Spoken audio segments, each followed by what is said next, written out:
কি হয়েছে দেখো, প্লেটে দিয়েছি একই খাবার, খাবে না। ওনাকে একটু যদি নিচে দেওয়া হয় তাহলে উনি সেটা আবার খাবে। আবার মাঝে মধ্যে প্লেটেরটাও মন চাইলে খাবে, ওটা খেয়ে আবার প্লেটেরটা খাবে। আমি এই যে ডিম ভাজা আর ডাল দিয়ে খাচ্ছি। তো আমার এই ডিম ভাজাটা কিন্তু আসলে নর্মাল ডিম ভাজা না, এটা হচ্ছে মেডিসিনাল ডিম ভাজা। তো আমার ডিম ভাজার ভিতরে কি কি দিয়েছি, যারা ডায়াবেটিক্সের পেশেন্ট তারা হচ্ছে এইভাবে খেতে পারেন। আমি 1 চিমটি কালো জিরে দিয়েছি, আর 4টে রসুন কুচি করে দিয়েছি, আর একটা পেঁয়াজের হাফ পেঁয়াজ দিয়েছি, 4টে কাঁচামরিচ দিয়েছি, দিয়ে তারপরে আমি এইটা খাচ্ছি। তো এটা হচ্ছে আমার জন্য হচ্ছে কালো জিরাটা খাওয়া হয় ডিম ভাজির সাথে। আগে একটু তেলের পরে এই কালো জিরাটা দিবেন। কালো জিরাটা একটু হালকা একটু ভাজা হয়ে গেলে তারপরে ডিমটা দিয়ে দিবেন রসুন দিয়ে।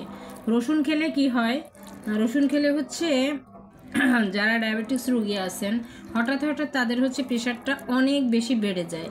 আর রসুনে কিন্তু গায়ের ব্যথাটাও কমে, যাদের গায়ে ব্যথা, হাঁটু ব্যথা, মাজায় ব্যথা আছে, তো তারা কিন্তু আসলে ডিম ভাজাটা রসুন দিয়ে একদিন খেয়ে দেখবেন, ডিম ভেজে দেখবেন যে আপনি বুঝতে পারবেন না যে রসুন দিয়ে খাচ্ছেন না। রসুনটা কিন্তু ভালো।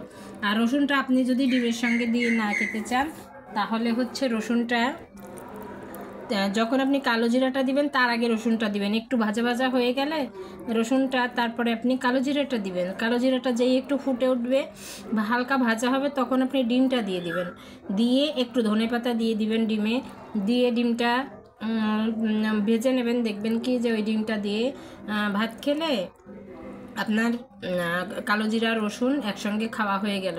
অনেক সময় কালো জিরার ভর্তা করতে অনেকটা সময় লাগে, রসুন ভর্তা করতেও সময় লাগে, তো ওই ইনস্ট্যান্ট আপনি এভাবে খেতে পারেন। তাতে কী হবে, সারাদিন আপনার রক্ত চলাচলটা বেশ ভালো থাকবে এবং আপনার ব্লাড প্রেশারটা কম থাকবে। বাবু ঘুম আসছে? বাবু, লুসি বাবু, আই লুসি বাবু খেয়েছে একটু, যা আমার যদি খেতে দেখে আমাদের সাথে একটু খাবে, তো হচ্ছে ভদ্র আছে, মানে ওকে যদি পেট ভরাও থাকে তো আমি যদি একটু রিকোয়েস্ট করি যে তুমি একটু খাও তো একটু হইলেও খাবে, যে কয়েকটা খাবার দিলাম তো সেটা খেলো। প্লেটের খাবারটাও খেলো না।